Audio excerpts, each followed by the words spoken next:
Away series খেলতে অস্ট্রেলিয়ার মাঠে বাংলাদেশ অজিদের বিপক্ষে তাদের পূর্ণ শক্তির দলের বিপক্ষে যাত্রাটা সহজ হবে না মোটেও।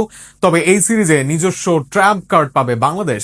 শান্তর দলের সেই ট্রাম্প কার্ড হতে পারেন হাসান মাহমুদ বা লিটন দাস। কেন অজিদের বিপক্ষে গুরুত্বপূর্ণ হবেন লিটন বা হাসান, তা নিয়ে থাকছে প্রতিবেদন।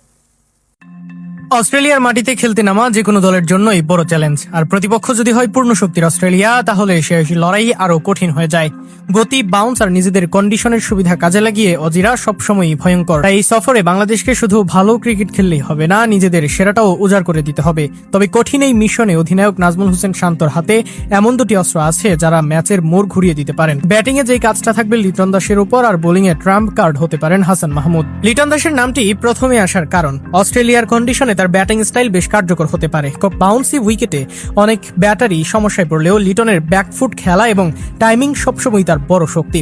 বল ব্যাটে এলে তিনি স্বাভাবিকভাবে আক্রমণাত্মক ক্রিকেট খেলতে পারেন। অস্ট্রেলিয়ার বিপক্ষে ডিফেন্স যতটা না কার্যকর হবে, তার চেয়ে কার্যকর হবে কাউন্টার অ্যাটাকিং ক্রিকেট, আর সেখানে লিটনের চেয়ে কার্যকরী ব্যাটসম্যান বাংলাদেশের কমই বিদ্যমান। মিডল অর্ডারে লিটন বড় ইনিংস খেলতে পারেন, গড়তে পারেন পার্টনারশিপ। এমন লোয়ার অর্ডার ব্যাটসম্যান বা টেল এন্ডারদের নিয়েও তার ব্যাটিং দলের জন্য হয় কার্যকর, আর সেখানেই লিটনের ইনিংস গড়ে দিবে পার্থক্য, বাংলাদেশের জন্য বোর্ডে দিবে অতিরিক্ত রান। অন্যদিকে বল হাতে বাংলাদেশের অন্যতম বড় ভরসা হতে পারেন হাসান মাহমুদ। গত কয়েক বছরে নিজের গতি নিয়ন্ত্রিত লাইন লেন্থ এবং নতুন বলে সুইং করার সামর্থ্য দিয়ে তিনি আলাদা করে নজর কেটেছেন।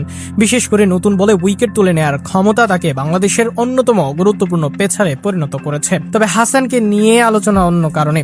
সদ্য কাউন্টি ক্রিকেট খেলে এসেছেন হাসান, সেনা কাউন্টি সুইং ও বাতাস সম্পর্কে আছে অবগত। বলের সিমটা ভালোভাবে কাজে লাগাতে পারবেন তিনি। আর্লিং সুইংও বেশ কার্যকর। যেহেতু নাহিদ রানার মতো অস্ত্র নেই বাংলাদেশ দলে, সেহেতু সুযোগ কাজে লাগাতে হবে হাসানকেই। শুরুর দিকে উইকেট তুলে নিতে পারলে প্রতিপক্ষকে চাপে ফেলার কাজটা করতে হবে টাইগাররা। তবে এই দুই ক্রিকেটারের পাশাপাশি পুরো দলকেও নিজেদের দায়িত্ব পালন করতে হবে। অস্ট্রেলিয়ায় তাদের ঘরের মাঠে হারাতে গেলে পুরো দলকেই পারফরমেন্স করতে হবে একসাথে। তবে অন্য সবকিছু যদি বাংলাদেশের পক্ষে আসে, তবে লিটন হাসানরা হতে পারেন শান্তর এক্স ফ্যাক্টর। বাংলায় বললে তারাই হতে পারেন চালের ঘোড়া। এবার দেখা যাক মাঠের ক্রিকেটে এর কতটা হয় বাস্তবায়ন।